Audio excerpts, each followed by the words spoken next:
በስመ አብ ወወልድ ወመንፈስ ቅዱስ አሐዱ አምላክ።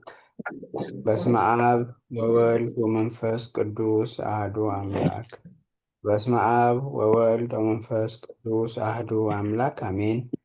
አቤቱ እግዚአብሔር አምላካችን ሆይ በመካከላችን ተገኝተህ እንድታስተምረን እንድትመክረን እንለምንሃለን። የምንማረውን ምስጢሩን እንድትገልጽልን በቤትህ እንድታኖረን እየለመን ቅዱስ ስምህን አባታችን ሆይ እያልን እንጠራሃለን። ስማን አባታችን ሆይ በሉ። አባታችን ሆይ በሰማያት የምትኖር ስምህ ይቀደስ፣ መንግስትህ ትምጣ፣ ፈቃድህ በሰማይ እንደሆነች በምድር ትሁን። የዕለት እንጀራችንን ስጠን ዛሬ፣ በደላችንን ይቅር በለን እንደምንለው ይቅር እንጂ የስጠንተና ምስጋና ለዘላለም ቅድስት ድንግል ማርያም ሆይ በቅዱስ ገብርኤል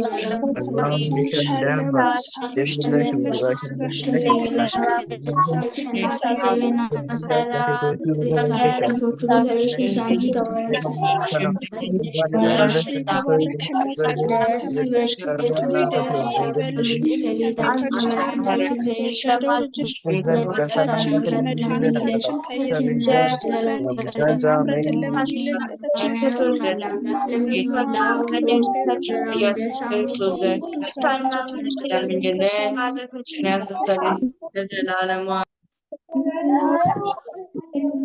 መንፈስ ቅዱስ ዛሬም ዘወትርም ለዘላለም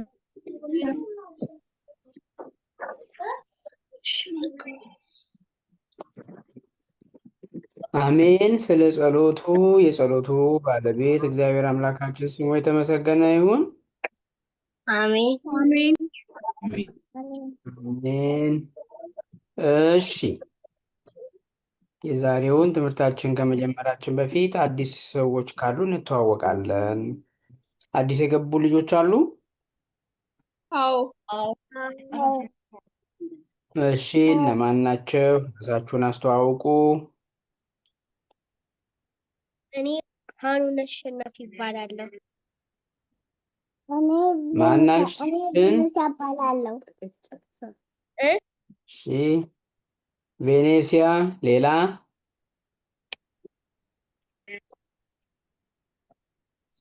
ሀኑን አሸናፊ። ሀኑን አሸናፊ። እሺ፣ ሁላችሁም ሀኑን አሸናፊ እና ቬኔሲያን እንኳን ደህና መጣችሁ በሏቸው። እንኳን ደህና መጣችሁ። ሊበላችሁ። አሜን። እንኳን ሰላም መጣችሁ። እስከ መጨረሻው እንዳትቀሩ፣ በደንብ በርትታችሁ እንድትማሩ።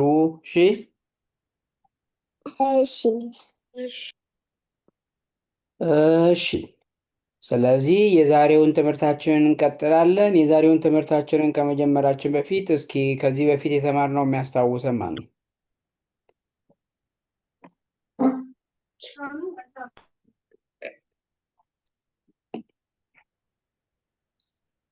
ከዚህ በፊት ስለምን ተማር?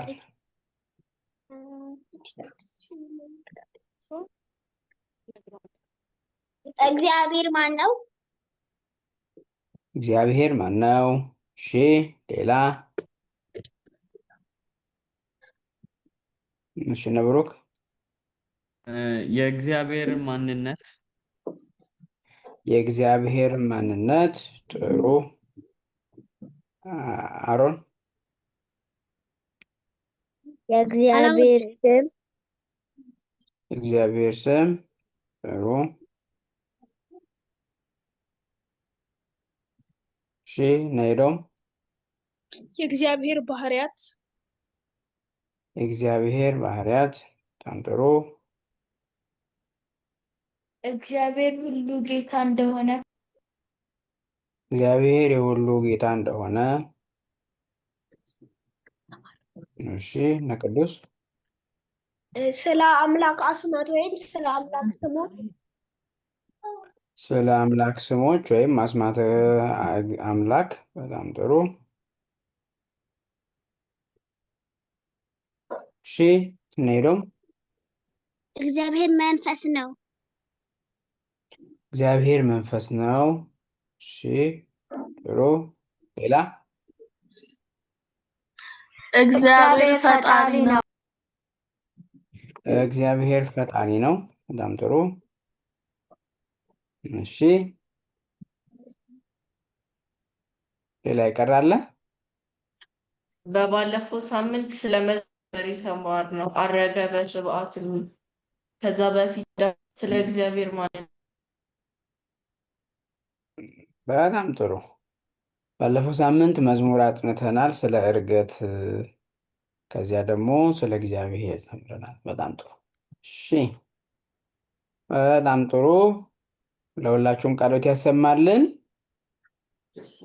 አሜን። መንግስተ ሰማያትን ያወርሰን። አሜን። እሺ ስለዚህ አሁን ስለ እግዚአብሔር እየተማርን ነው ማለት ነው። ስለ እግዚአብሔር ከተማር ደግሞ የእግዚአብሔርን መኖር ከምናውቅባቸው መንገዶች አንደኛው ፍጥረታት ናቸው። ፍጥረታት መኖራቸው በእኛ በዙሪያችን ላይ የምናያቸው ወይም ደግሞ የምንመለከታቸው ፍጥረታት በአጠቃላይ ስለ እግዚአብሔር መኖር ምልክቶች ናቸው ማለት ነው። እንዴት እያንዳንዱ በዙሪያችን ያሉ ነገሮች የምንመለከታቸው ያየናቸው ዛፎቹ፣ እጽዋቱ፣ የምንመገባቸው አዝርዕት፣ እንስሳቱ እንዲሁም ደግሞ ውሃው ራሱ ሁሉም ነገር የተፈጠረበት አፈጣጠር ወይም ደግሞ መንገዱ በአጠቃላይ ስለ እግዚአብሔር የሚነግረን ነገር አለ። ስለዚህ እግዚአብሔር ፍጥረታትን ለእግዚአብሔር መኖር ምልክት እንዲሆኑ ወይም የእግዚአብሔር መኖር ማሳያ እንዲሆኑ የፈጠራቸው ነው ማለት ነው። ስለዚህ ዛሬ እኛ ስለ ፍጥረታት የተወሰነ አጠር አድርገን ዝርዝሩ ሳንገባ አጠር አድርገን የተወሰኑ ነገሮችን እንመለከታለን። ምክንያቱም ስለ ፍጥረታት ማወቅ እግዚአብሔርን እንድናውቀው ስለሚያደርገን፣ እግዚአብሔርን እንድናደንቀው ስለሚያደርገን ማለት ነው። እሺ እና ኤዶም ጥያቄ ነው? አዎ ጥያቄ ነው።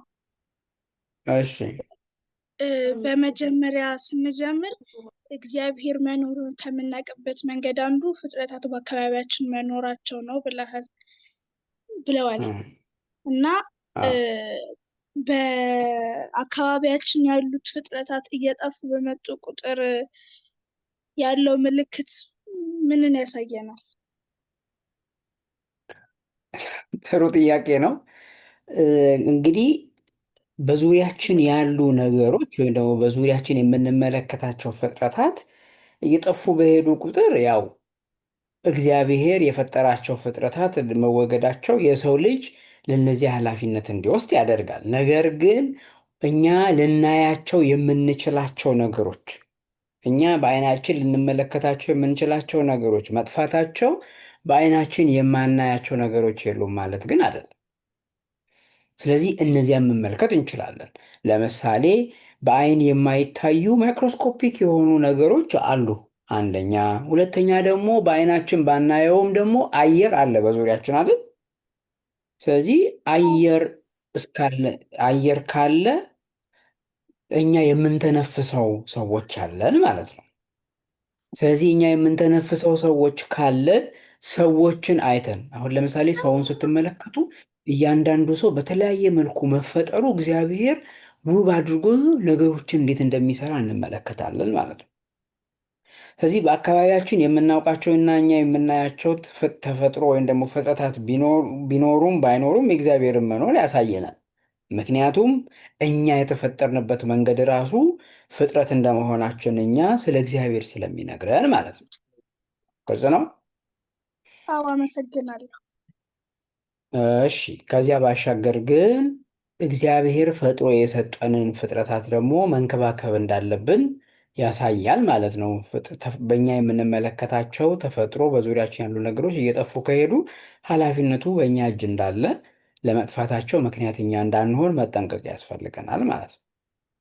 እሺ ስለዚህ አሁን ኤዶም የጠየቀችውም ጥያቄ መጀመሪያም ያየነው በአጠቃላይ የሚያመለክተን እግዚአብሔር ልጆች እግዚአብሔር ፍጥረታትን ከሌሉበት ወይም ደግሞ ከዛ በፊት ካልነበሩበት አምጥቶ ሁሉን ነገር ያስገኘ ነው።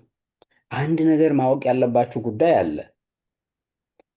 አንድን ነገር ካለመኖር ወደ መኖር አምጥቶ መፍጠር የሚችል ከእግዚአብሔር ውጪ ማንም የለም።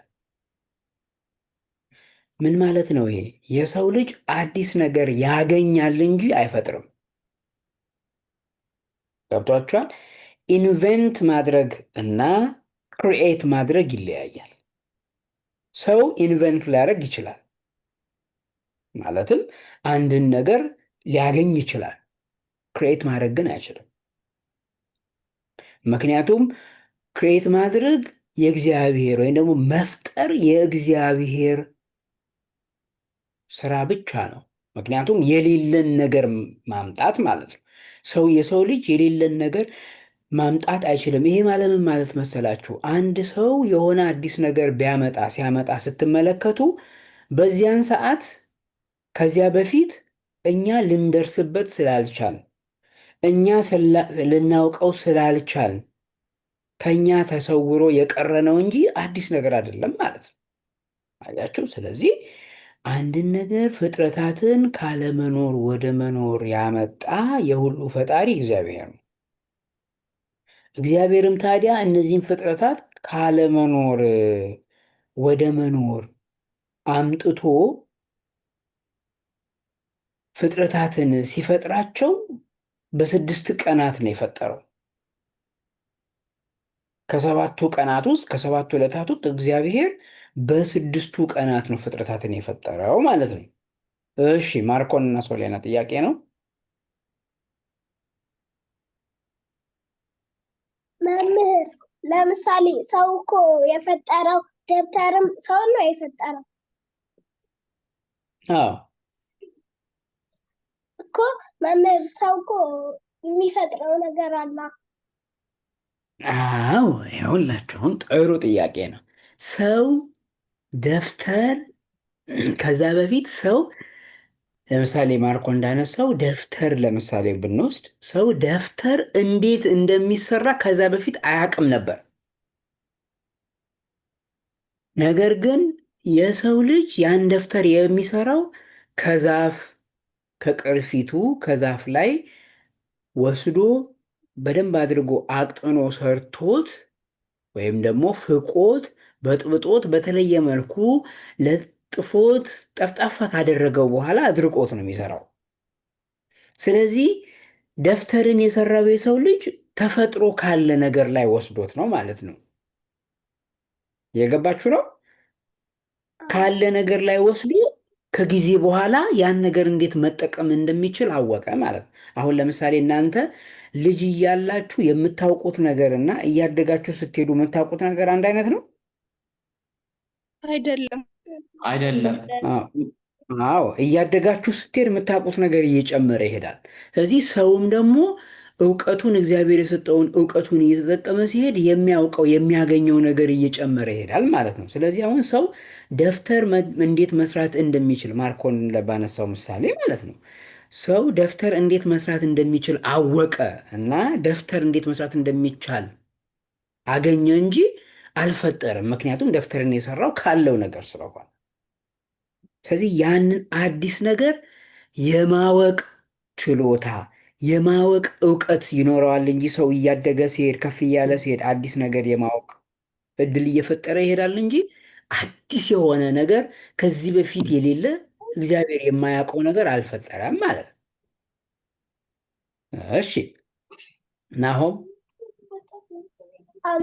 መፍጠር ማለት የሆነ ነገርን ከባዶ ነገር ተነስተን መስራት ነው። መስራት ደግሞ ማለት ካለ ነገር የሆነ ነገር ወስደን መስራት ነው። ትክክል ነው። ከሌለ ነገር ላይ አምጥቶ ማስገኘት መፍጠር ይባላል። እሱ የእግዚአብሔር ስራ ያለው ማለት ነው። ጥሩ ነው ናሆም እንደገለጸው። እሺ ዮሐና፣ ሰው እኮ ነው የፈጠረው፣ ግን በተፈጥሮ ነገር አይደለም የተፈጠረው። በጣም ጥሩ ነው። አሁን እያንዳንዱ የምታውቋቸውን በዙሪያችሁ ያሉትን የምንጠቀምባቸውን ነገሮች በህሊናችሁ ሳሉ። እሺ፣ በህሊናችሁ ትስሉና እንዴት ተደርገው እንደተፈጠሩ ተመራመሩ፣ ጊዜ ሲኖራችሁ ማለት ነው። አሁን ዮሐና የገለጸችው ለምሳሌ ስልክ የተሰራው ከተለያዩ የብረት አይነቶች፣ ከተለያዩ የፕላስቲክ አይነቶች አይደለ? ስለዚህ ብረት ከመሬት ውስጥ የሚገኝ ነው። ለምሳሌ ቺፕ፣ የስልክ መጠቀሚያ ቺፕ ከብረት አይነት የሚገኝ ነው፣ ከሲልከን የሚሰራ ነው። እላይ ቀፎ ያለው ደግሞ ፕላስቲኩም ደግሞ ከተለያየ ከዛፍና ከተለያዩ ብረትና እንጨቶች አንድ ላይ ተፍቆ ተበጥብጦ የሚሰራ ነገር ነው። ስለዚህ ያሉን ነገሮች በመቀላቀል ያሉን ነገሮች አንድ በማድረግ የሚሰራው ነገር እሱ ግኝት ይባላል ማለት ነው። ምክንያቱም የሰው ልጅ እውቀቱ እየጨመረ ሲሄድ እውቀቱን እየተጠቀመ እነዚያ የተለያዩ ነገሮችን እየቀላቀለ ያገኛል አንድን ነገር። ግን ደግሞ ልዩ ነገር የሌለ ነገር ሊፈጥር አይችልም ማለት ነው፣ ካለመኖር ሊያስገኝ ስለማይችል። በጣም ጥሩ። እሺ ባህራን፣ ሰው ተፈጥሮ ከሆነ ነገር ነው ቃል መፍጠር የሚችለው እንጂ ከሌለ ነገር መፍጠር አይችልም። ከሌለ ነገር መፍጠር አይችልም ሰው። ለምሳሌ ከሌለ ነገር እስኪ ምን ይፈጠራል? እየፈጠረው ነገር አለ ሰው? እስኪ አስቡት። ሰው ምክንያቱም ሰው ለምን መሰላችሁ ልጆች? ሰው ከሌለ ነገር መፍጠር የማይችልበት ምክንያት ለምን እንደሆነ ታውቃላችሁ? የሰው ልጅ አዲስ ነገርን ሊያገኝ የሚችለው ተመራምሮ ነው። የሚመራመረው ደግሞ ያሉ ነገሮችን ያችሁ። ስለዚህ ያሉ ነገሮችን ሲያጠና፣ ያሉ ነገሮችን ሲመራመር፣ ሲፈትን፣ ሲያይ ነው አዲስ ነገር የሚመጣለት። ለምሳሌ በፊት የሰው ልጅ የሚቀመጠው መሬት ላይ ነበረ።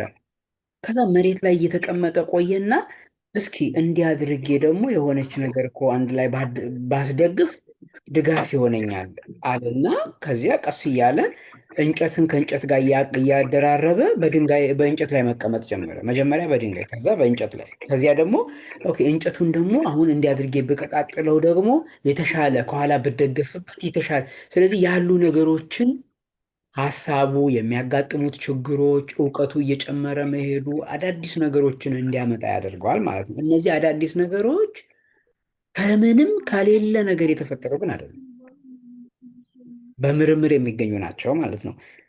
ተመራምረን የምናገኛቸው ነገሮች እነሱ ፍጥረት አይባሉ፣ ከምንም የፈጠር ነው አለም። እግዚአብሔር ግን ከምንም መመራመር ሳያስፈልገው ምንም ከሌለ ነገር ያመጣ ስለሆነ ነው ማለት ነው። እሺ ማለት ምን ማለት ነው? አሁን እኛ የምንፈጥራቸው ነገሮች ደግሞ እኛ ፈጠርናቸው የምንላቸው ያገኘናቸው ነገሮች ልጆች እግዚአብሔር መጀመሪያ ላይ ከፈጠራቸው ነገሮች እየተቀላቀሉ የተገኙ ናቸው ለማለት ነው። እሺ ጥሩ ጥያቄ ነው። ሄዶ መብራት ይሆናል። ማን ነው መብራት ያለው?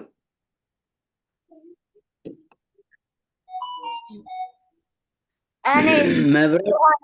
እሺ ጥሩ። ያው ነው። አሁን መብራትም ስትሄዱ በመብራት ውስጡ ላይ ያሉት ነገሮች የተለያዩ ኬሚካሎች ተቀላቅለው ነው።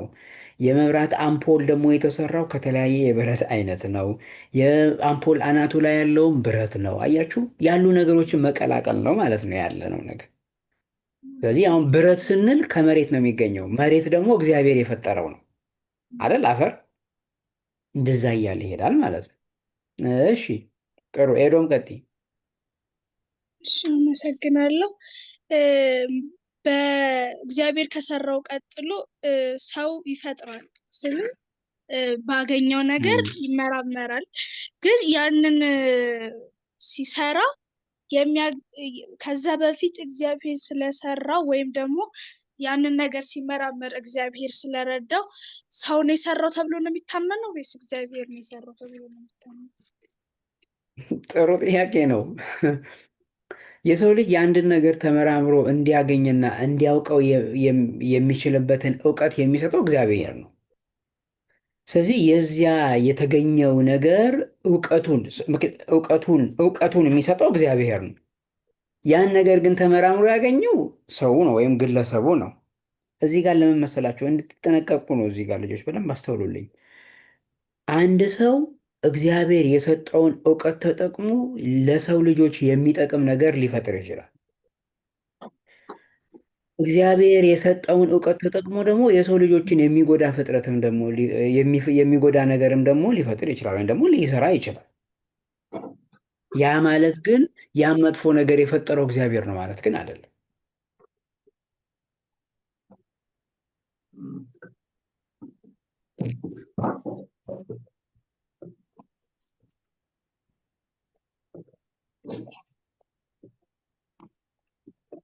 ይሰማችኋል? አሁን ይሰማል። እሺ እሺ። ስለዚህ እግዚአብሔር ያንን እውቀት ጥበብ ወይም ደግሞ እውቀት ሰጥቶት እውቀቱን ለክፉ ነገር ተጠቀመበት እንጂ ግለሰቡ ያን ክፉ ነገር የፈጠረው እግዚአብሔር ነው ግን አያስብልም። እግዚአብሔር እውቀቱን ማወቅ የሚችልበትን ችሎታውን ስለሆነ የሰጠው ሰው እግዚአብሔር የሰጠውን ነገር ተጠቅሞ ክፉ ነገር መስራትም ምክንያቱም ለምሳሌ አንድ ሰው እግዚአብሔር የሰጠውን አእምሮውን ተጠቅሞ ሰዎችን ቢጎዳ ሰዎቹን የጎዳው እግዚአብሔር ነው ማለት እንችላለን? አንችልም። አዎ፣ ነፃ ፈቃዱን እግዚአብሔር የሰጠውን እውቀቱን ተጠቅሞ ነው ያ ሰው እንደዚያ ያደረገው። ስለዚህ እንደዚህም ያንን መፍጠር የሚችልበትን ችሎታ እውቀት ሰጠ እንጂ እግዚአብሔር እንደዚያ እንዲያደርግ ግን አላደረገውም ማለት ነው። በጣም ጥሩ። እሺ፣ ቅድም እጅ አውጥቶ የነበረው ሌላ አሮን እና ከዚያ ቀጥሎ እነ ናሆም እና አብሲለን። አሮን ቀጥል። ግን አሁን ይሄ ሮባትና ስልክ ከሰዋል ሮባት ከሰው ነው ያልተፈጠረው ወይም ይሄ ሰዎች የእግዚአብሔር ቃል ተጠቅመው ነው የሰሩት? ተመሳሳይ ነው። ጥሩ ጥያቄ ነው። ይኸኛውም ሮቦትም የሚሰራው ከተለያዩ ነገሮች ተቀላቅሎ አይደለም። ስለዚህ እነዚያን ነገሮች መሬት ላይ ያሉትን ነገሮች ልክ እንደ ስልክ፣ ልክ እንደ ላፕቶፕ ወይም ደግሞ እንደ ኮምፒውተር ተጠቅሞ የሰው ልጅ ሮቦትንም ይሰራል ማለት ነው። ውስጡ ላይ እንዲንቀሳቀስ እያደረገው ተመሳሳይ ነው ማለት ነው። ያሉን ነገሮች ተጠቅሞ ነው የሰው ልጅ የሰራው። ጥሩ። እሺ፣ ናሆም እና አብሲለን መጀመሪያ ሰው የሆነ ነገር ሲሰራ መጀመሪያ ያለ ነገርን ተጠቅሞ ከሆነ የሚሰራው እንደዛ ከሆነ ብረትን ምናምን ሰው አይደለም ማለት ነው። እስኪ አልሰማሁም። ብረት ማለት ብረትን ሰው ነው የሰራው ወይስ በተፈጥሮ የሚገኝ? አዎ፣ አሁን የሁላችሁ ብረት የሚሰራው ከአፈር ነው። ብረት መስራት የሚያስችል የአፈር አይነት አለ። ማለትም ከአፈር ውስጥ ይቀልጥና አፈሩ ሲቀልጥ ብረት ይሆናል። ከዛ ብረቱ ሲቀልጥ በጣም ብረትን 7 ጊዜ ደጋግማችሁ ስታቀልጡት ደግሞ ብር ይሆናል፣ መዳብ ይሆናል። መዳብን 7 ጊዜ ስታቀልጡት ብር ይሆናል። ብርን 7 ጊዜ ስታቀልጡት ወርቅ ይሆናል እያለ ነው የሚሄደው። ስለዚህ አፈርን በማቅለጥ ነው ብረት የሚሰራው። ስለዚህ መገኛው አፈር ነው ማለት ነው። ስለዚህ ብረትን ተጠቅመን የምንሰራቸው ነገሮች ሁሉ የተገኙት ከአፈር ይሆናል ማለት ነው። ግልጽ ነው ነው? እሺ። ነሐስ እስከምን ቀልጦ ነው የተሰራው?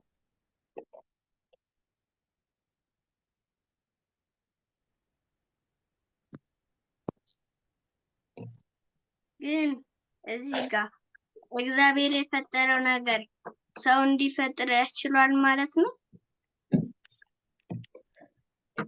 እግዚአብሔር የፈጠረው ነገር ሰው እንዲፈጥር ያስችሏል ማለት ነው። እግዚአብሔር ለሰው ልጅ እውቀት ሰጥቶታል አይደል? በኋላ እንማረዋለን በደንብ። ስለዚህ የሰው ልጅ እግዚአብሔር የሰጠውን እውቀቱን ተጠቅሞ ነገሮችን መፍጠር ወይም ደግሞ ማግኘት ይችላል። ሰው ልጅ ፈጠረ ስንል ያለን ነገር በተለያየ መልኩ አቀላቅሎ አገኘ ማለት ነው አይደል? ስለዚህ እግዚአብሔር የሰጠውን ችሎታውን እግዚአብሔር የሰጠውን እውቀቱን ይጠቀምና ሰው ነገሮችን ይሰራል ማለት ነው። ግልጽ ነው? በጣም ጥሩ። ስለዚህ የሰው ልጅ እግዚአብሔር የሰጠውን ችሎታውን ወይም ደግሞ እውቀቱን ተጠቅሞ ነገሮችን ሊያገኝ ወይም ደግሞ ነገሮችን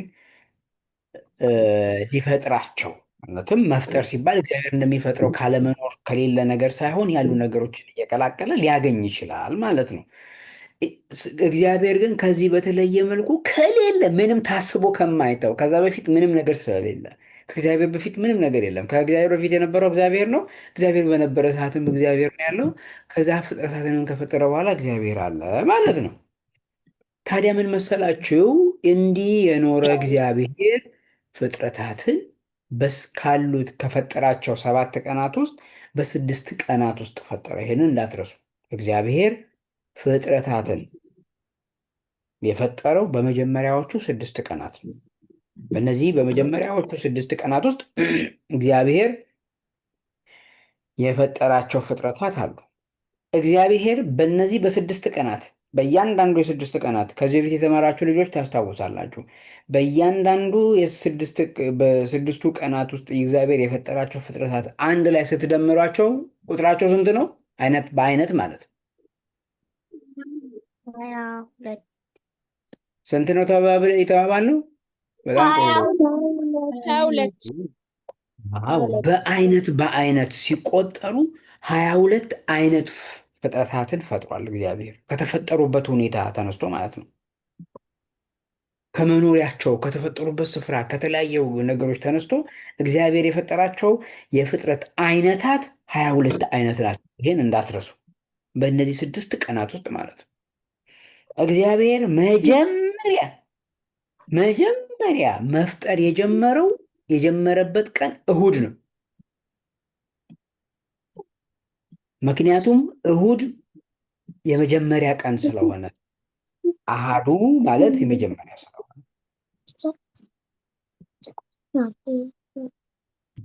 እሺ። ስለዚህ በመጀመሪያው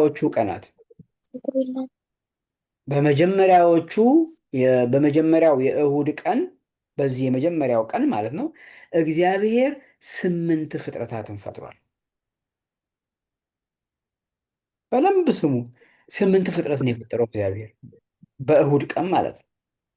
እነዚህ 8 ፍጥረታት የመጀመሪያው ሰማይ፣ ሁለተኛ መሬት፣ ሶስተኛ ውሃ፣ አራተኛ ነፋስ፣ አምስተኛ እሳት፣ ጨለማ፣ ብርሃን እና መላእክት ናቸው። ስለዚህ እነዚህን 8 ፍጥረታት እግዚአብሔር በመጀመሪያው እሁድ ቀን ነው የፈጠረው ማለት ነው። ስለዚህ እሁድ ስንት ፍጥረታትን ፈጠራል ማለት ነው? አሁን 8 ፍጥረታት ተፈጥረዋል። አዎ። ስለዚህ 8 ፍጥረታትን ሁላችሁም ማወቅ አለባችሁ። የመጀመሪያው ከኔ ጋር ትላላችሁ፣ ሰማይ በሉ።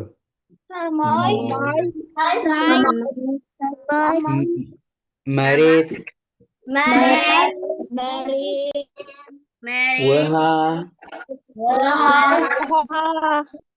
ነፋስ፣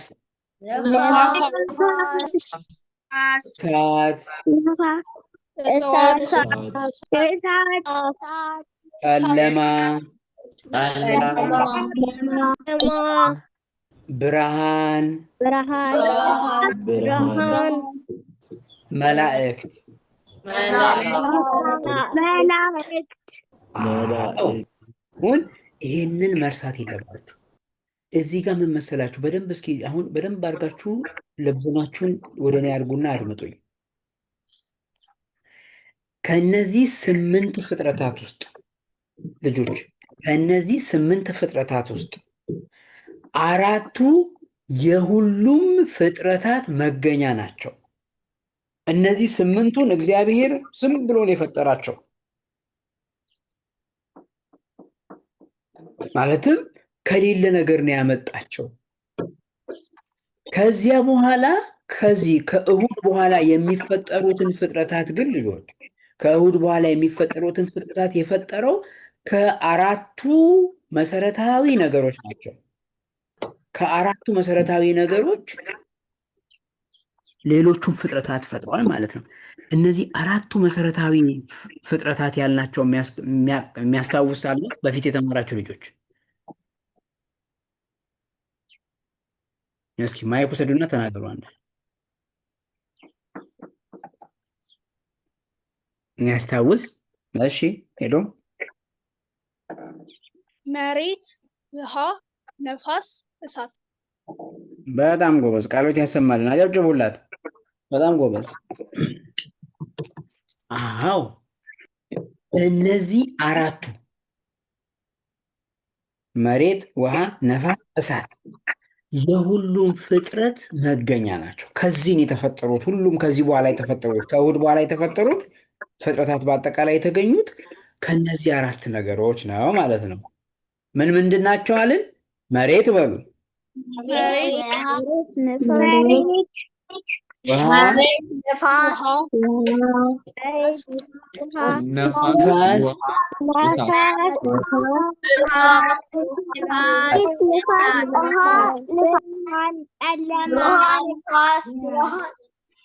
በጣም ጥሩ፣ በጣም ጥሩ። ስለዚህ እነዚህ ስምንቱን መርሳት የለባችሁም ማለት ነው። በጣም ጥሩ። እሺ ካቤልና መባ ጥያቄ ነው። አዎ አዎ መምህር ጨለማ እኮ ሁል ጊዜ እኮ እንደዛ ነበረ። ጨለማ እኮ ነበረ ሁሉም ነገር ተፈጠረ። ይቅርታ አልሰማውም። ኔትወርክ አስወጥቶ የነበረ ምን አላችሁን?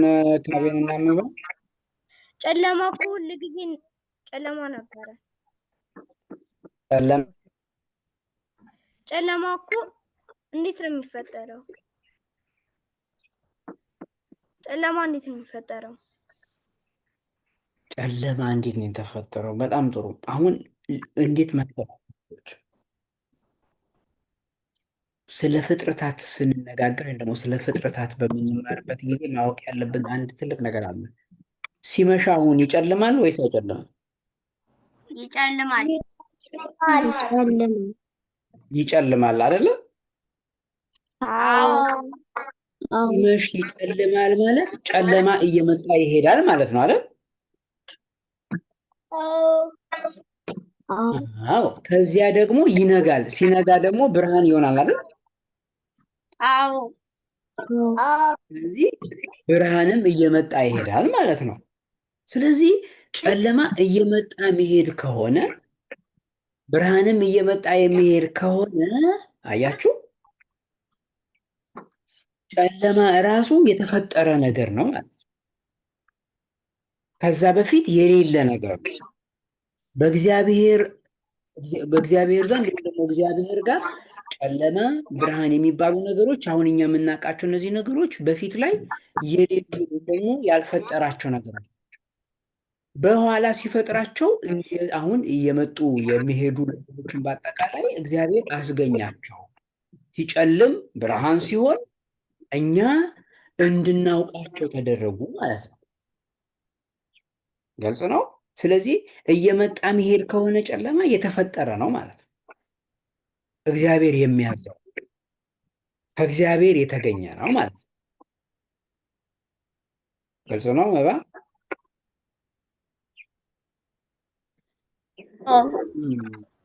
እሺ ኤዶም አሁን ለነመባ በመለስክላቸው መልስ ላይ ጨለማ ድሮም ነበረ ግን እየመጣ እንዲሄድ ተደርጎ ተፈጠረ ብለሃልና ድሮ ነበረ አለ። ድሮ ነበረ ሳይሆን የሌለ ነገር ነው የተገኘ ነው ነው ያልኩት። አዎ በዛ በኩል እንደዛ አድርጌና ጥያቄሽን አስተካከች ጠይቅ። እየመጣ የሚሄድ ነው ከተባለ የጊዜ ገደብ ነው የተሰጠው ወይስ? ጥሩ ጥያቄ። እንዴት መሰላችሁ? ጊዜ መቁጠር የተጀመረው የሁላችሁ አንድ ትልቅ ምስጢር ልንገራችሁ። ጊዜ መቁጠር፣ ቀን መቁጠር የተጀመረው እግዚአብሔር ፍጥረታትን ከፈጠረ በኋላ። መጽሐፍ ቅዱስን ስታነቡ ኦሪት ዘፍጥረት ምዕራፍ 1 ስትመለከቱ ጨለማ ሆነ፣ ነጋ፣ አንድ ቀን ይላል። አያችሁ። ስለዚህ በእግዚአብሔር ዘንድ ቀን የለም። እግዚአብሔር ቀንን የምንፈጥረውን ሰዓት ቀንን ራሱ ያስገኘው እግዚአብሔር ስለሆነ ከሰዓትና ከቀን በላይ ነው እግዚአብሔር። ምክንያቱም የእግዚአብሔር ዘመኑ የሚቆጠር ስላልሆነ ማለት ነው። የእግዚአብሔር ባህሪን ስንናገር እኮ እግዚአብሔር ሁሉን አስገኝ ነው፣ ሁሉን ቻይ ነው ብለናል። አያችሁ። ስለዚህ ቀን መቁጠርን ራሱ ያስተማረንና ፈጥሮ የሰጠን ያሳየን እግዚአብሔር ነው እንጂ ከዛ በፊት እግዚአብሔር ፍጥረትን ከመፍጠሩ በፊት ልጆች የሚቆጠር ነገር የለም፣ ቀን የሚባል ነገር የለም። ልክ እግዚአብሔር ብርሃን ይሁን ብሎ ብርሃን ሲሆን መቁጠር ተጀመረ ማለት። ምክንያቱም ለመቁጠር ጨለማና ብርሃን መፈራረቅ ስለነበረባቸው፣ መምሸትና መንጋት ስለነበረበት፣ መምሸትና መንጋት ሲጀምር ቀን ሆነ ማለት ነው። አንድ ቀን ሙሉ 24 ሰዓት ሆነ። አያችሁ። ስለዚህ መቁጠር ራሱ የጀመርነው እግዚአብሔር ፍጥረታትን ከፈጠረ በኋላ ነው። ከዛ በፊት መቁጠር የሚባል ነገር በእግዚአብሔር ዘንድ የለም። አንድ ነገር ታውቃላችሁ ልጆች፣ በእግዚአብሔር መንግስት ወይም ደግሞ በእግዚአብሔር ዘንድ እግዚአብሔር ጋር ያለው ብርሃን እኛ በዚህ ምድር ላይ የምናየው እንደዚች ፀሐይ አይደለም። ይህም ማወቅ አለባችሁ። ፀሐይ ለምድር ብቻ ነው የምታበራው። እግዚአብሔር ደግሞ መሬትን ብቻ አይደለም የፈጠረው። ከመሬት በላይ መላእክት ያሉበት ከተማ አለ። ከመሬት በታችም ደግሞ ሌሎች ቦታዎች አሉ እግዚአብሔር የፈጠራቸው። ስለዚህ እነዚህ ሁሉ በእግዚአብሔር የተገኙ ከሆነ መሬት ደግሞ የምታበራው ለመሬት ብቻ፣ ፀሐይ ደግሞ የምታበራው ለመሬት ብቻ ከሆነ ስለዚህ በፀሐይ መምጣትና በፀሐይ መሄድ የሚገኘው ቆጠራ እግዚአብሔር ፍጥረት ከፈጠረ በኋላ የተገኘ ነው ማለት ነው። ግልጽ ነው? እየገባችሁ ነው? አዎ። እሺ ንያትና እሺ ግን በድሮ ዘመን በአዳምና በሔዋን ዘመን እነሱ ጋር ሌሊት ሲመሽ በምንድን ነው ብርሃን የሚያገኙት? በአዳምና በሔዋን ዘመን ሲመሽ ብርሃን የሚያገኙት በምንድን ነው ነው ጥያቄው። በጣም ጥሩ ጥያቄ ነው። አዳምና ሔዋን የሚኖሩት እዚህ ምድር ላይ ነው አይደል? ስለዚህ አዳምና ሔዋንም የእግዚአብሔር ፍጥረታት ናቸው። አሁን ልብ በደንብ አስተውሉ ልጆች። አሁን እያየን እየተማርን እንሄዳለን። አሁን የመጀመሪያ እሁድ ላይ ነው ያለ ነው። እሁድ ላይ እግዚአብሔር የፈጠራቸው 8 ፍጥረታት ብቻ ናቸው። ስለዚህ ገና ሰኞ አለ፣ ማክሰኞ አለ፣ ረቡዕ አለ። እነዚህ ፍጥረታት በአጠቃላይ ከዚያ ደግሞ አዳምና ሔዋን የሚፈጠሩት በኋላ ላይ ነው፣ መጨረሻ ላይ። ስለዚህ እነዚህ ፍጥረታት ከተፈጠሩላቸው በኋላ እነዚህ ፀሐይም ጨለማውም ብርሃኑም ከተፈጠረላቸው በኋላ ነው አዳምና ሔዋን የሚፈጠሩት። ስለዚህ የምታበራላቸው ፀሐይ ይቺው ናት ማለት ነው። ገነት ውስጥ በነበሩ ጊዜ ግን አዳምና ሔዋን በገነት ሲኖሩ ግን የነበራቸው ብርሃን መጀመሪያ እሁድ ቀን የተፈጠረው ብርሃን ነው። አሁን ጎበዝ የሆነ ልጅ በደንብ አስተውሎ ይከታተላል። ምክንያቱም እየተማርን ስንሄድ አሁን በሚቀጥለው ስላይድ ላይ ሳሳያችሁ ፀሐይ መች እንደተፈጠረች እናያለን። አያችሁ ልጆች፣ እሁድ ቀን ብርሃን ተፈጥሯል ብለናል። ከዚያ ደግሞ ተመልሰን ፀሐይ ሊፈጠር ነው ገና። የዛን ጊዜ ነግራችኋለሁ። ይሄንን በደንብ አስተውላችሁ ያዙ። ግን ብርሃን እሁድ እንደተፈጠረ እዚህ ጋር በደንብ ማስተዋል አለባችሁ ማለት ነው። በጣም ጥሩ። እሺ እነ ቅዱስ ጥያቄ ነው። እሺ ቀን መቁጠር የተጀመረው ገና ጨለማና ብርሃን ከተፈጠሩ ጊዜ ከሆነ የውጭ ሀገር እና የዚህ ሀገር ቀን አቆጣጠር እንዴት ተለየ? ማለት የዚህ ሀገር ከውጭ ሀገር ከ8 ዓመት በኋላ የእነሱ 8 ዓመት ይቀድማል። እንዴት ቀደመ? እሺ በጣም ጥሩ ጥያቄ ነው። ልመልስ እሺ እሺ እኛ ስንማር እ፣ ጌታ ተወልዷል ተብሎ የተነገራቸው ወደ ኢትዮጵያ ማለት ነው። አብዛኛው በግሪክ ነበር እና ከዛ ወደ ኢትዮጵያ እስኪመጡ 7 ዓመት ስለፈጀባቸው ይባላል። ማን ነው እንደዛ ብሎ ያስተማራችሁ? ትምህርት ቤት ነው የተማርነው እንደዛ። እሺ፣ እንደዛ ብሎ ያስተማራችሁን መምህር ደግሞ ሄዳችሁ ይህን ትነግሩታላችሁ። እሺ ካለ እሺ መምህር። አሁን መምህሩ እንደዛ ብሎ ያስተማረው ትልቅ ስህተት ነው። ይሄ በጣም ስህተት ማለት ነው። ምክንያቱም መጀመሪያ ጥያቄውን ለመመለስ የቅዱስን ጥያቄ ለመመለስ እግዚአብሔር ቀን መቁጠርን ከፍጥረታት በኋላ ሲሰጠን መቁጠር ቀን የሚቆጠረው በጨለማና በብርሃን ማለት ሲጨልም እና ሲነጋ 24 ሰዓት ሲሞላ የሚለውን አደለ ቀንን የሚባለው። ስለዚህ እኛም ጋር ውጭ ሀገርም ሰዓቱ 24 ሰዓት ነው። ጨለማና ብርሃን አለ። ልዩነቱ ዘመን ነው፣ ዓመተ ምሕረት ነው ልዩነቱ። ስለዚህ በፈረንጆችና በእኛ መካከል እነሱ እነሱ የጌታን ልደት ከሰሙ በኋላ ወደ እኛ ሀገር ሲመጡ እስኪመጣ ድረስ ቆይቶ ሳይሆን ምክንያቱም ለምን መሰላችሁ? የጌታን ልደት ለመጀመሪያ ጊዜ እንደውም መጽሐፍ ቅዱስ ስታነቡ የማቴዎስ ወንጌል ምዕራፍ አንድን ስታዩ የሉቃስ ወንጌል ምዕራፍ አንድን ስትመለከቱ ሌሎችንም ወንጌል የመጽሐፍ ቅዱስ ክፍሎች ስትመለከቱ እንደውም ጌታችን በተወለደ ጊዜ ቤተልሔም ሄደው ለጌታችን እጅ መንሻ ስጦታ የሰጡ ሰብአ ሰገል የሚባሉ ታስታውሳላችሁ አይደል? አዎ እነዚህ ሰብአ ሰገል የሚባሉ የምስራቅ ሰዎች ከነዚያ ከሶስቱ ሰዎች መካከል አንዱ ኢትዮጵያዊ ነው። ስለዚህ አስተማሪያችሁን ብላችሁ ጠይቁታላችሁ መሰላችሁ። እንዴት ታዲያ ከዚያ ስጦታውን የሰጡት ሰዎች እነዚያ ሰዎች መካከል አንዱ የምስራቅ የተባለው አፍሪካዊ ኢትዮጵያዊ ከሆነ እንዴት የልደት ዜና እኛ ጋር እስኪደርስ 7 ዓመት ፈጀ ይባላል ብላችሁ ትጠይቁታላችሁ። የመጀመሪያው ጥያቄ ያ ነው። ስህተት ስለሆነ አስተማሪ የሰራው ይሄ ትልቅ ስህተት ነው። እንደ ኢትዮጵያዊ መሰራት የሌለበት ስህተት ስለሆነ ግን በእኛ እና በፈረንጆች መካከል የቀን ልዩነት ሳይሆን የዓመተ ምሕረት ወይም ደግሞ የዘመን ልዩነት የመጣበት ምክንያት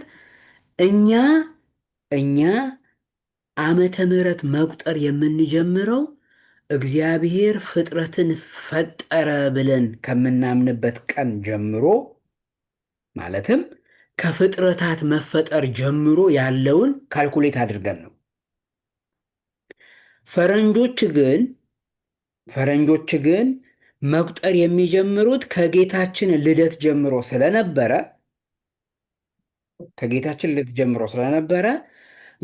አሁን የፈረንጆች አቆጣጠር ሲባል በግሪጎራውያን አቆጣጠር አይደለም የሚባለው ዜና ላይ ስትሰሙ፣ ወይም ደግሞ ግሪጎሪያን ካላንደር ይባላል።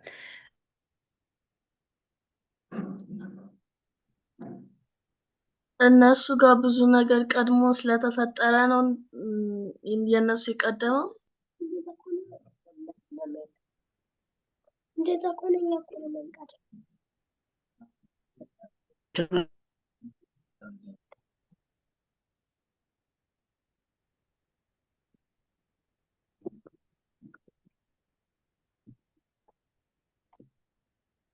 መምህር አይሰማም።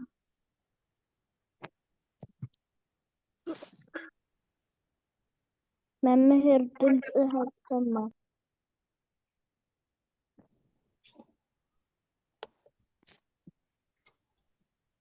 መምህር አይሰማም። ሄሎ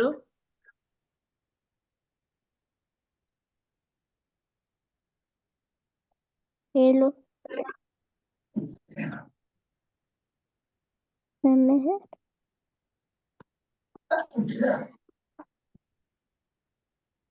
ሄዱ ነው።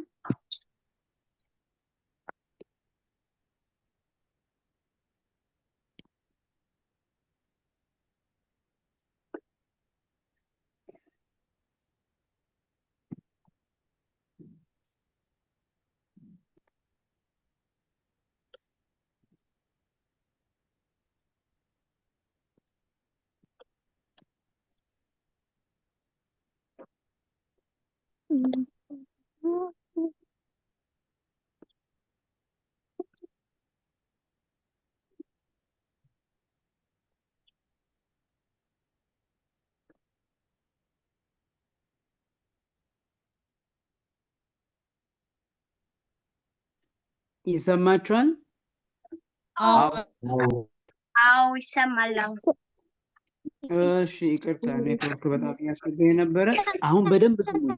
ታላቅ ትልቅ ነገር ልነግራችሁ ስለሆነ ማይኮቻችሁን አጥፉና በደንብ ስሙኝ። ትልቁ መሰረታዊ ልዩነት ልነግራችሁ ስለሆነ በእኛና በምዕራቡ አቆጣጠር መካከል ልዩነት የተፈጠረው እነሱ ቀድመው የጌታን ልደት ስለሰሙ አይደለም። ምክንያቱም የጌታን ልደት በመስማት እኛ ከፈረንጆች እንቀድማለን። ጌታ በቤተልሔም ከተወለደ በኋላ የጌታን ልደት ለኢትዮጵያውያን ሰብአ ሰገል የኢትዮጵያውያን ነገስታት ነግረዋቸዋል። ምክንያቱም ጌታ እንደሚወለድ ኢትዮጵያውያን አስቀድሞ ያውቁ ስለነበር። ይህንን መጀመሪያ ትይዛላችሁ። ታዲያ እንዴት ነው የነሱ የቀደመው ካላችሁ፣ የነሱ የጌታን ልደት መነሻ አድርገው ካላንደራቸውን ሲሰሩ ግሪጎሪ የተባለው ፖፕ ያንን ካልኩሌሽን በሚሰራበት ጊዜ ጌታ ከተወለደበት ቀን ላይ 7 ዓመታትን ተሳሳተ። ካልኩሌሽኑን ሲሰራ ማለት ነው። 7 ዓመታትን ኢረር ሰራ ወይም ደግሞ ግድፈት አመጣ። ከዚያ እነዚያን 7 ዓመታት መሳሳቱን ያወቁት መቁጠር መጠቀም ከጀመሩ ከብዙ ጊዜ በኋላ ነው። ስለዚህ የነሱ የዘመን አቆጣጠር አሁን ለምሳሌ በፈረንጆቹ 2025 ላይ ነው ያለነው፣ በኢትዮጵያ ያለነው 2017 ላይ ነው።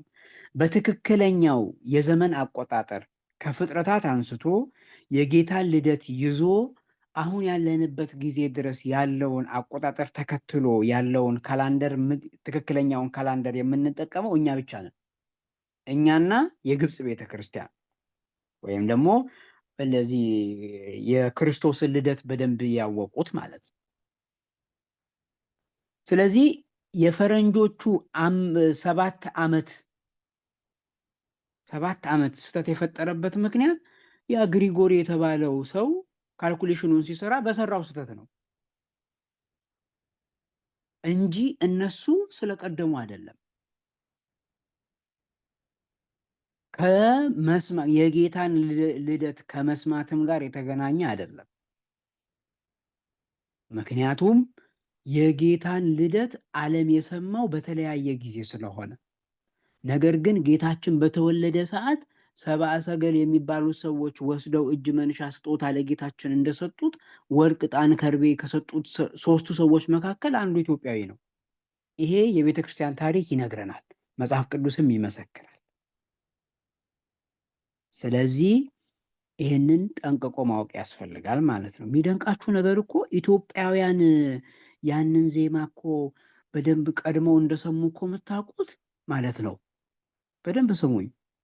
ሁላችሁም መጽሐፍ ቅዱስ ቤታችሁ ካለ የሐዋርያት ሥራ ምዕራፍ 8 የሚባለውን ስትመለከቱ ኢትዮጵያዊ ጃንደረባ የሚባል ማለትም ኢትዮጵያዊ የንግስት አገልጋይ ማለት ነው ወደ ኢየሩሳሌም ሲሄድ ሐዋርያው ፊልጶስ አግኝቶ እንዳስተማረው እኮ ይናገራል።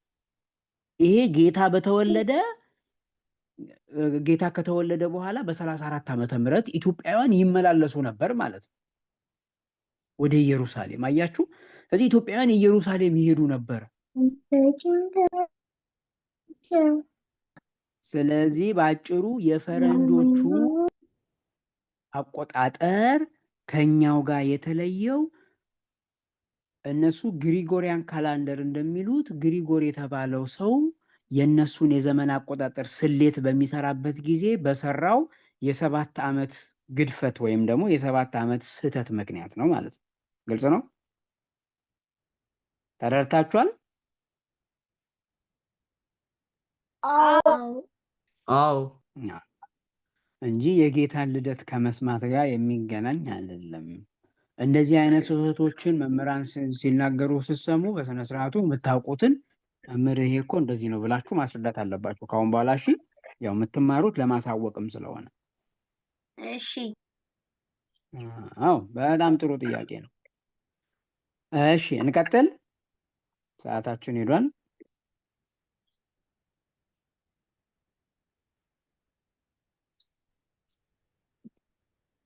እሺ፣ ባህራን እጅ አንስታል። ከሶስቶቹ ውስጥ አንዱ ኢትዮጵያ ነው ብላል። ሁለቶቹ ማን ናቸው? ሁለቶቹ አንደኛው የአረብ ንጉስ ነው ይላል። ሌላኛው ደግሞ የሌላኛው ግዛት ወይም ደግሞ ወደዚህ ወደ ምስራቅ አውሮፓ ያለው አገር ንጉስ እንደሆነ ነው የሚናገረው ታሪክ የሚያሳየው ማለት ነው። ነገር ግን በእኛ ቤተክርስቲያን ደግሞ ምን ተብሎ ይነገራል መሰላችሁ ልጆች? ሚለው የሳባ ነገስታት ነው የሚለው። የሳባ ነገስታት ደግሞ የሚባሉት ኢትዮጵያ ታስተዳድራቸው የነበሩት ኢትዮጵያ በዚያን ጊዜ አሁን ያለችው ቦታ ብቻ አልነበረችም። የመን በኢትዮጵያ ስር ነበረች። ህንድ በኢትዮጵያ ስር ነበረች። ላይ እነዚህ የአረብ ግዛቶች የምንላቸው በኢትዮጵያ ነገስታት ይተዳደሩ ነበር እስከ ግብፅ ድረስ ማለት ነው። ስለዚህ የሳባ ነገስታት ማለት እነዚህ ዜናውን የሰሙት ቀደም ብሎ እዛ አካባቢ ይኖሩ የነበሩ በኢየሩሳሌም ዙሪያ ላይ የነበሩትን አካባቢዎች ኢትዮጵያውያን ይገዙት እንደነበረ ታሪክ ይነግረናል ማለት ነው። ግን ሌሎቹ ነገስታትም ደግሞ በአቆጣጠሬን ደግሞ በአነጋገር ከአካባቢው ላይ ካሉት የሳባ ነገስታት ወገን እንደሆኑ ነው ታሪክ የሚነግረን ማለት ነው። እሺ፣ ሌላም ጥያቄ አለኝ። እሺ፣ ቅድም ብርሃን ተፈጥሯል ገና ፀሐይ ትፈጠራለች ብለህ ነበር። ግን ከፀሐይም ብርሃን ይወጣ አይደለ? እንዴት ብርሃን ቀደመ በመፈጠር? ጥሩ ጥያቄ ነው። ስንማረው ስለ ፀሐይ ስንማር እንማራለን። ዛሬም ባይሆን የሚቀጥለው ሳምንት እንማራለን። አሁን የምላችሁ እሁድ የተፈጠረው ብርሃን ከፀሐይ የሚገኝ ብርሃን አይደለም። እግዚአብሔር በባህሪው ብርሃን ነው ወይስ አይደለም? ነው። እግዚአብሔር በባህሪው ብርሃን ከሆነ የፀሐይ ብርሃን ለእግዚአብሔር ምኑም ናት አይደለም? ምክንያቱም እግዚአብሔር ራሱ ፀሐይን ያስገኛት። ስለዚህ በእግዚአብሔር ዘንድ ያለው ብርሃን ከፀሐይ ከሚገኘው ብርሃን የተለየ ነው። ስለዚህ ነው እግዚአብሔር አበራ የምንለው ከፀሐይ የሚገኝ አይደለም። ፀሐይ ቅድም ብያቸዋለሁ፣ ፀሐይ ለመሬት ብቻ ነው የምታበራው። ስለዚህ ከመሬት ውጭ ያሉት ነገሮች የተለየ ብርሃን ያገኛሉ ማለት ነው፣ በተለየ መንገድ። እየገባችሁ ነው? ስለዚህ ፀሐይ ለምድር ብቻ ነው እንጂ ለሌላ ከምድር ውጭ ላለ አታበራም ማለት ነው። ትክክል። ለምሳሌ ከሰማይ አሁን ቀና ብለን ከምናየው ሰማይ በላይ ሰማያት አሉ። የመላእክት ከተሞች፣ 3ቱ የመላእክት ከተሞች አሉ አይደለ? እነዚያ ለ3ቱ የመላእክት ከተሞች ኢዮር፣ ራማና ኤረር ለምንላቸው ማለት ነው። ለእነሱ ለምሳሌ ፀሐይ አታበራላቸው። እዚያ ያለው ብርሃን የተለየ ብርሃን ነው ማለት ነው። በእሁድ ቀን የተፈጠረው ያ ልዩ ብርሃን ነው በዚያ በሰማይ ያለው። የገባችሁ ነው? አዎ። ጥሩ። በዚያ መሰረት ያዙት። እሺ፣ ኤምራት ያዙ። አመሰግናለሁ። ቅድም ስንማር ስለ 8ቱ ፍጥረታቶች፣ ስለዚህ በድሮ ጊዜ እኛ ሳንፈጠር ድሮ ብርሃንና ጨለማ አልነበረ? እኛ ከመፈጠራችን በፊት ጨለማና ብርሃን ተፈጥሯል፣ እሁድ ቀን ማለት ነው። ከዚያ ደግሞ እሮብ ቀን እንመጣና ደግሞ ፀሐይ ትፈጠራለች። እንማራለን። የሚቀጥለው ሳምንት ስንማር ታዩታላችሁ።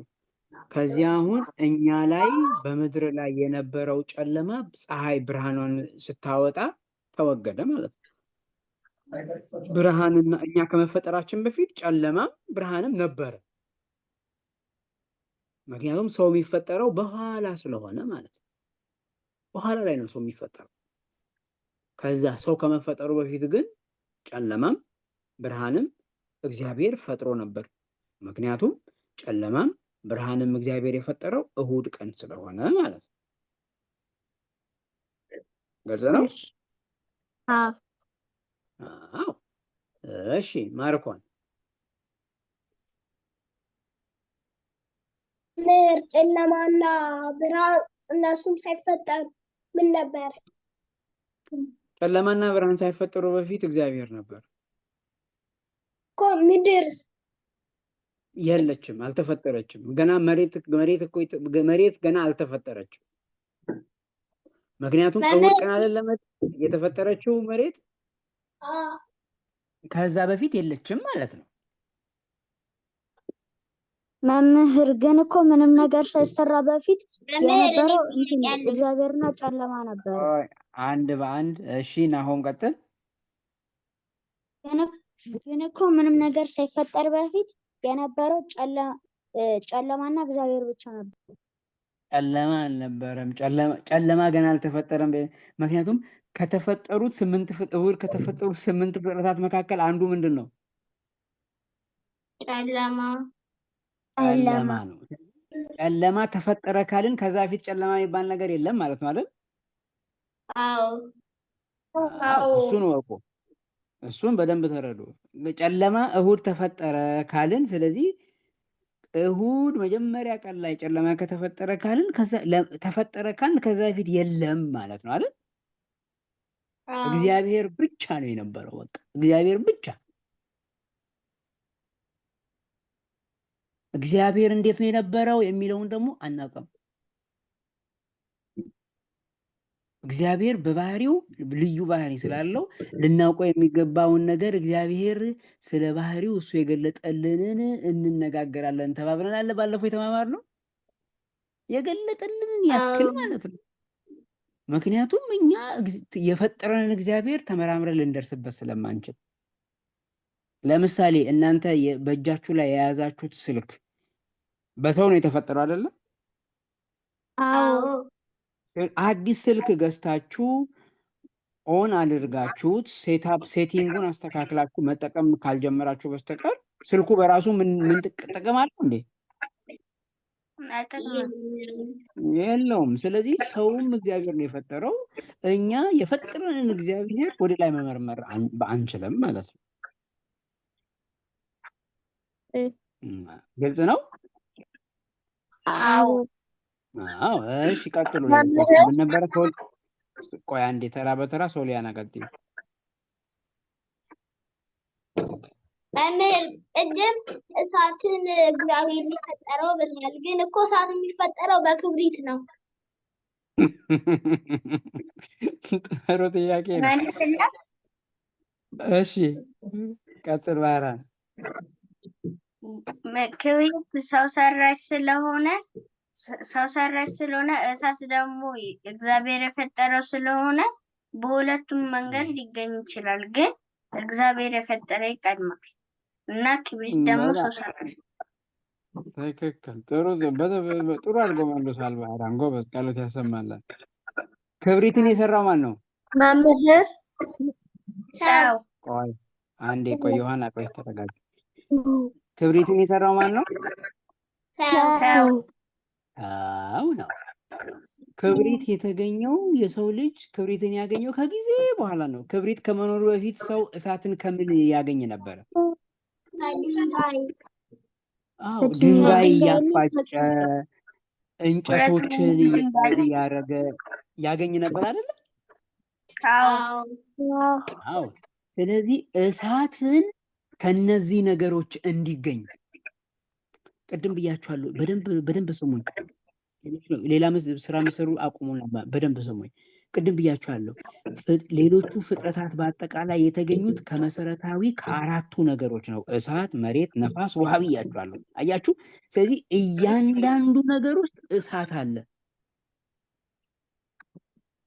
እያንዳንዱ ነገር ውስጥ ማለት። ስለዚህ የሰው ልጅ ተመራምሮ በተሰጠው እውቀት እንጨት ውስጥ እሳት እንዳላወቀ፣ ስለዚህ እንጨት ከእንጨት ጋር ሲያፋጭ ደረቅ እንጨት እሳት ፈጠረለት።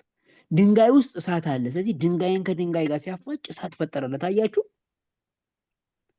ምክንያቱም እንጨት ራሱ የተሰራው በተወሰነ መልኩ ውስጡ ላይ እሳትነት ባህሪ ስላለ ማለት ነው።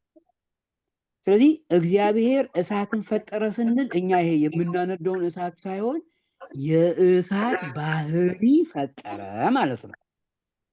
ግልጽ ነው ሶሊያና? አዎ፣ ግን እኮ ጫፉ ላይ እንትን አለ ጥቁር ነገር። የክብሪት ጫፍ ላይ ያለው ሰልፈር ይባላል። ሰልፈር ደግሞ አፈር ነው አይደል? አዎ።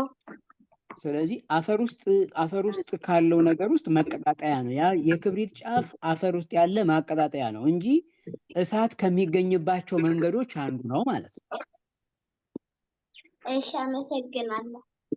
ክብሪት ብቻውን እሳት ማስገኛ አይደለም። ክብሪት የሌላቸው ሰዎች እሳት አያገኙም ልንል ነው። አያችሁ? ክብሪት ብቻ ነው እሳት መገኛ ካልን አይደለም? አዎ። ገጠር ስትሄዱ ደግሞ ክብሪት የሌላቸው ሰዎች አሉ። እነሱ እንጨትን እያፋጩ የተለያየ ነገር እያደረጉ እሳት ይሰራሉ ማለት ነው። እሺ ጥሩ። እሺ ዮሐና ቀጥይ። አሁን መምህር እንትን በጨለማና ብርሃን ሳይኖር በፊት እግዚአብሔር ነበር። ትክክል። እና እንዴት ነበር እሱ የነበረው ብርሃንና ጨለማ ሳይኖር? በጣም ጥሩ ነው። ጨለማና ብርሃንን የፈጠረው ማን ነው? እግዚአብሔር። አዎ፣ ጨለማና ብርሃን ሳይኖር በፊት እግዚአብሔር ነው የነበረው። አያችሁ? ስለዚህ እግዚአብሔር ጨለማና ብርሃንን ከመፍጠሩ በፊት ነበረ ካልን፣ ስለዚህ እግዚአብሔር ፈጣሪ ነው፣ አስገኝ ነው።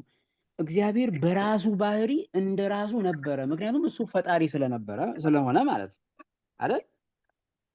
ምን ማለት እንደሆነ ታውቃላችሁ? ለእግዚአብሔር ጨለማም ብርሃንም አያስፈልጉትም ለመኖር ማለት ነው አይደል? አዎ። ምክንያቱም እሱ ነው የፈጠራቸው። በሌላ አነጋገር በሚገባችሁ መልኩ ልንገራችሁ። የሰው ልጅ ስልክ ሳይፈጥር በፊት ነበረ ወይስ አልነበረም? ነበረ። ስለዚህ በኋላ ላይ ስልክን ፈጠረና ስልክን መጠቀም ጀመረ። ነገር ግን የሰው ልጅ ለመኖር ይችል ዘንድ የግዴታ ስልክ ያስፈልገዋል? አያስፈልገውም። ስለዚህ ስልክ የግዴታ ማያስፈልገው ከሆነ ሰው መኖር ይችላል ማለት ነው። እግዚአብሔርም ደግሞ ጨለማና ብርሃንን ባይፈጥርም መኖር ይችላል። ምክንያቱም ጨለማና ብርሃን ለእግዚአብሔር አስፈላጊዎቹ አይደሉም። ከጨለማም ከብርሃንም በላይ ነው እግዚአብሔር ማለት ነው። ግልጽ ነው? በጣም ጥሩ።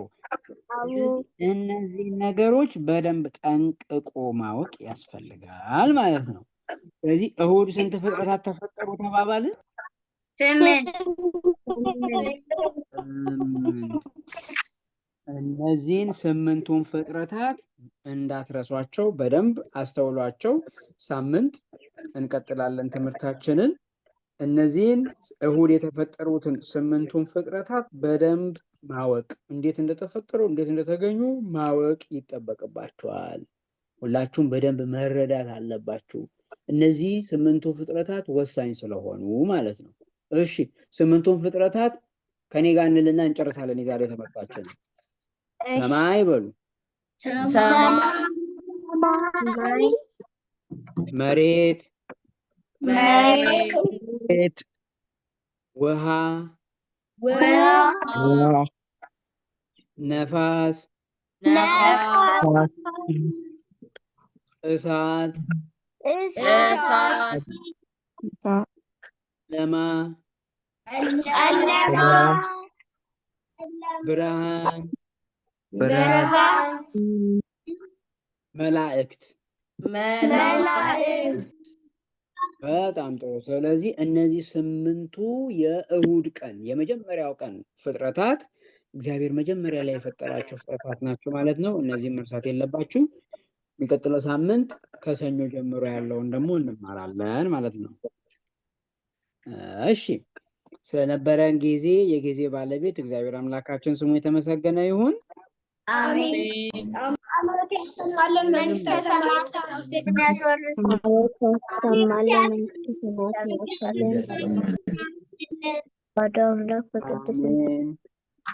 አሜን። እሺ፣ ለጸሎት እንነሳ። አይ ለጸሎት እንነሳ።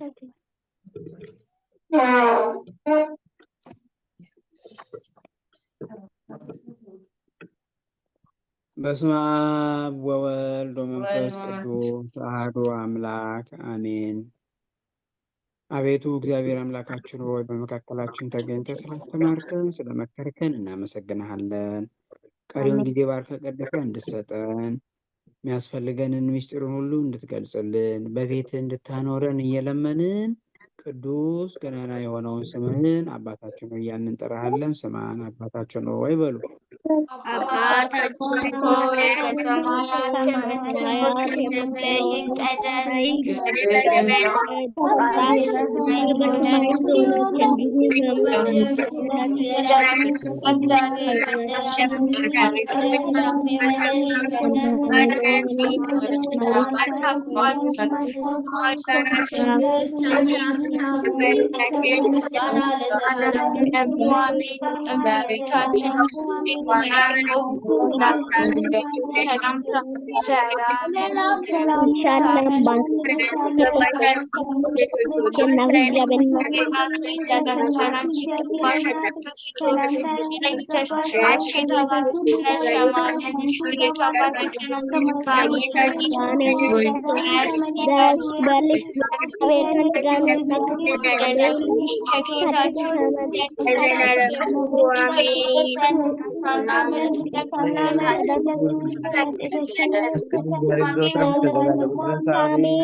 አሜን። ስለ ጸሎቱ እግዚአብሔር አምላካችን ስሙ የተመሰገነ ይሁን።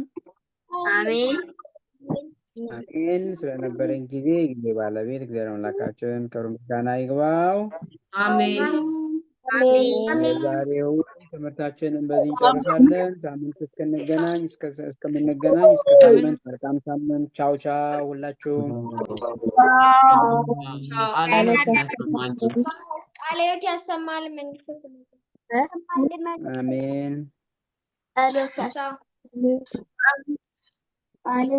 መምህር መልካም የአባቶች ቀን መምህር መልካም